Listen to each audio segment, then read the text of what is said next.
जय श्री कृष्ण। राधे राधे। स्वागत है आप सभी का मेरे YouTube चैनल में। आज मैं आपको सुनाने जा रही हूँ तोता और मैना की सच्ची मित्रता की कहानी। कहानी शुरू करने के पहले आप सभी से विनम्र निवेदन है कि अगर आप लोगों ने मेरे चैनल को अभी तक सब्सक्राइब नहीं किया है तो प्लीज कर लीजिए। कहानी राजा का बेटा उदय और मंत्री का बेटा विनय दोनों मित्र थे। दोनों ही बचपन से साथ साथ बड़े हुए। दोनों में बहुत सच्ची मित्रता थी। उदय जहाँ कहीं भी जाता विन उसके साथ जाता था। एक दिन दोनों दोस्त शिकार खेलने जंगल में गए हुए थे। दोनों सारा दिन जंगल में घूमते रहे पर शिकार तो दूर कोई जानवर भी उनको दिखाई तक नहीं दिया। दिन ढलता जा रहा था और दोनों बहुत थक चुके थे। दोनों ने निराश होकर घर जाने का विचार किया। उसी समय थोड़ी दूर पर उन्हें एक जंगली शुगर दिखाई दिया। हालांकि दोनों थके हुए थे लेकिन हाथ आए हुए शिकार को वह कैसे जाने देते हैं। जैसे ही सुगन ने उनके कदमों की आवाज सुनी वो तेजी से भागा। दोनों मित्र उसका पीछा करने लगे। सुआ आगे जा रहा था और दोनों उसके पीछे पीछे। दोनों बहुत थके हुए थे फिर भी वो उस सुगर के शिकार के लिए उसके पीछे दौड़ते रहे। थोड़ी देर में ही अंधेरा हो गया और सुगर बचकर निकल गया। दोनों दोस्त भी काफी आगे निकल गए थे और थकान के कारण वापस जाने की हिम्मत नहीं जुटा पा रहे थे। दोनों ही पास के पेड़ के नीचे बैठ गए। उदय को नींद आ रही थी। उसने विनय से कहा हम सुबह चलेंगे। विनय को भी उसकी बात अच्छी लगी और दोनों पेड़ के नीचे लेट गए। उदय तो लेटते ही नींद आ गई, वह सो गया। लेकिन विनय सोचता रहा हम सो गए कहीं कोई जंगली जानवर हम पर आक्रमण ना कर दे, इसलिए वह जगता रहा। जिस पेड़ के नीचे दोनों बैठे थे उस पेड़ के ऊपर एक तोता और मैना बैठे थे। जब रात हो गई तो मैना ने तोते से कहा कोई बात बताओ, रात हो चुकी है। तोता बोला अपने बारे में बताऊं या किसी और के बारे में। मैना बोली अपने बारे में तो किसी और दिन बताना। जो पेड़ के नीचे बैठे हैं इनके बारे में बताऊं। तोते ने कहना शुरू किया देखो मैना, यह दोनों मित्र हैं।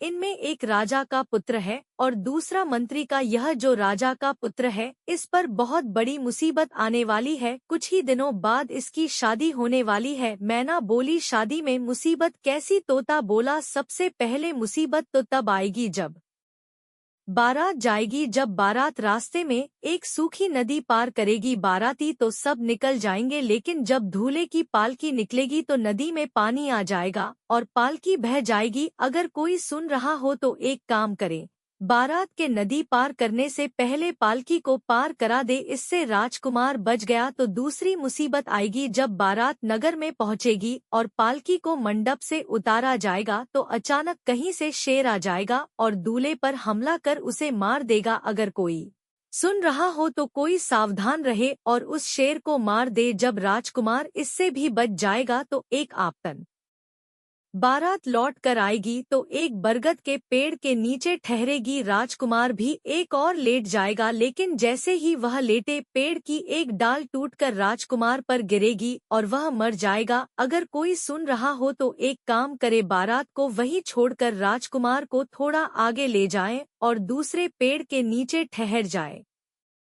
अगर राजकुमार उसे भी बच गया तो एक मुसीबत और आएगी। जब पहली रात राजकुमार अपनी राजकुमार के पास सोएगा तो आधी रात में काला सांप आएगा और राजकुमार को डस लेगा। अगर कोई सुन रहा हो तो रात भर वह पहरा दे और सांप को मार दे। अगर राजकुमार इससे भी बच गया तो दूसरे दिन एक नागन भी आएगी और राजकुमार को काट लेगी। अगर कोई सुन रहा हो तो रात भर पहरा दे और नागिन को मार दे। जब इन सब मुसीबत से राजकुमार बच गया तो बहुत दिनों तक जिएगा और राज्य करेगा।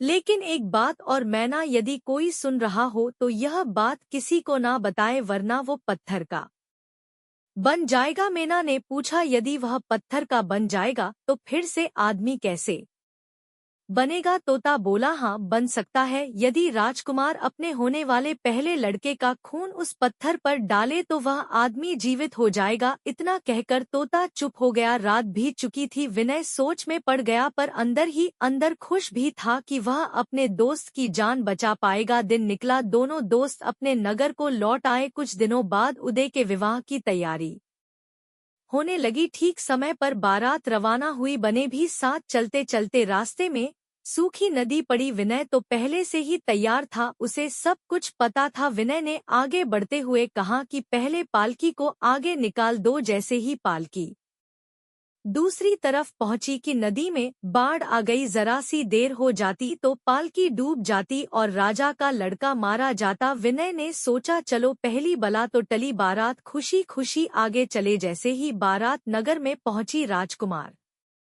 पालकी से निकला, तभी एक शेर आ गया तो राजकुमार पर हमला करने के लिए कूदा। बिन इस बात के लिए तैयार था, उसने तलवार से शेर पर प्यार किया और उसे मार दिया। विवाह संपन्न हुआ और बारात विदा हुई।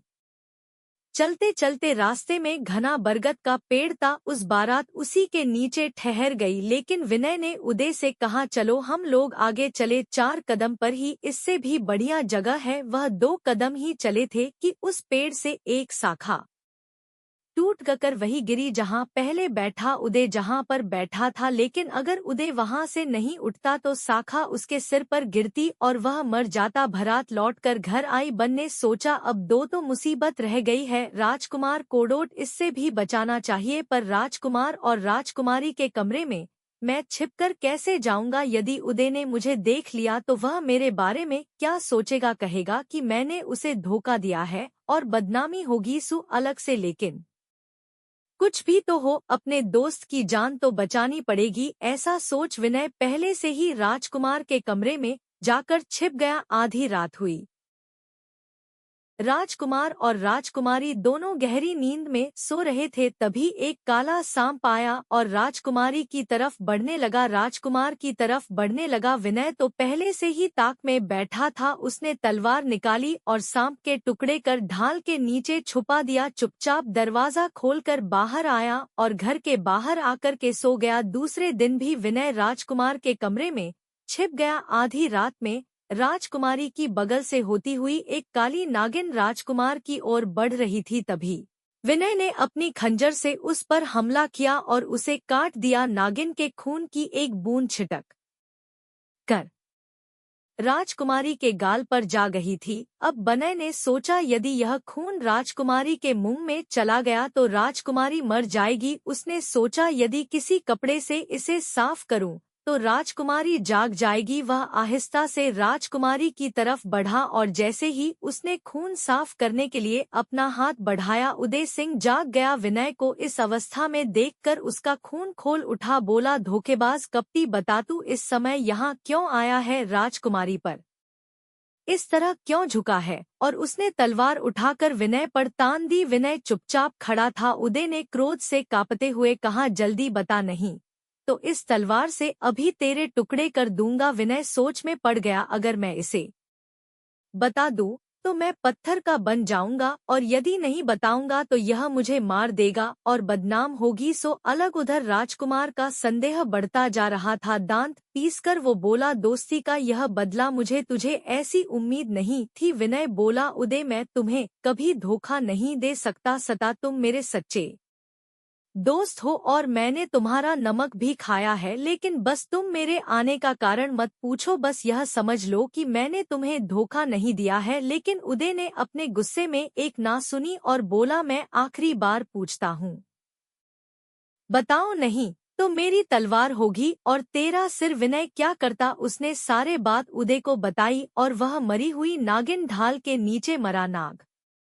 भी दिखाया। अंत में उसने कहा अब तुम्हें विश्वास हुआ, लेकिन देखो मैं पत्थर का हुआ जा रहा हूँ। सारा शरीर पत्थर का होता जा रहा है, सिर बचा है वो भी पत्थर का हो जाएगा। उदय चीख पड़ा यह क्या उरा है? विनय ने कहा तोते ने कहा था यदि कोई इस भेद को किसी को बता देगा वो पत्थर का हो जाएगा। विनय ने कहा विनय ने कहा उदय मैं जानता हूँ तुम्हें कितना दुख होगा, लेकिन तोते ने बताया था कि मैं फिर जीवित हो सकता हूँ जब तुम अपने पहले पुत्र का खून पत्थर पर चढ़ा। आगे इतना कहते विनय पूरा पत्थर का हो गया। विनय बहुत दुखी हुआ और उस पत्थर को बाव में भर करके उदय बहुत दुखी हुआ और विनय जब पत्थर का हो गया तो उसे अपने बाव में भर करके रोने लगा। 3 साल बाद उदय राजा हो गया।